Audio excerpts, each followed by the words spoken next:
Friends, नमस्ते यहाँ सबके। आप सबके नमस्ते। और मैं पप्पी झा बोल रही हूँ।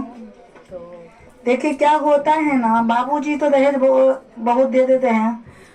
बाबूजी से लड़का के बाबूजी बहुत दहेज ले लेते हैं लेने टाइम में। और जब आते हैं तो उनकी बेटी को जब कमा के नहीं देगा तो बेटी तो उलझन देगा ही ना। कैसी बात है। तो बीवी जब आ जाती हैं तब तो कमाने के लिए जाते नहीं है। तो उसी दौरान मैंने गाना बता रही हूँ आप लोग को, सुनिए कैसा लग रहा है गा के। क्योंकि इसके लिए बोला जाता दहेज मत लो। दहेज लोगे बहुत कुछ सुनना पड़ेगा, दहेज नहीं लोगे कुछ नहीं सुनना पड़ेगा। वो सुन के लेगी आपकी बात। इसके लिए बिहार में दहेज बंद कीजिए आप लोग। और उसी में मैंने गाना गा रही हूँ, देखिए कैसा लग रहा है आप लोग को। का कैला पिया इंग्लिश पढ़ के, का कैला पिया इंग्लिश पढ़ के, का कैला पिया, का कैला पिया इंग्लिश पढ़ के, का कैला पिया। बाबूजी से पैसा मंगवाला कर्जा उठाए के, कर्जा उठाए के। बाबूजी से पैसा मंगैला कर्जा उठाए के, कर्जा उठाए के।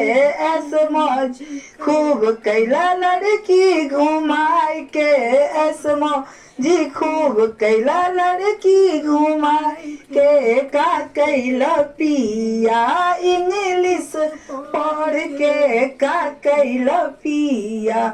विदेश बो ना गैला पिया नौकरियो ना कई, विदेश बो ना गैला पिया नौकरियो ना कैला, नौकरियो ना कैला। का कैला पिया इंग्लिश पढ़ के, का कैला पिया इंग्लिश पढ़ के, का कैला पिया। हटियो ना गैला बाजरियो ना गैला, हटियो ना गैला बाजरियो ना गैला।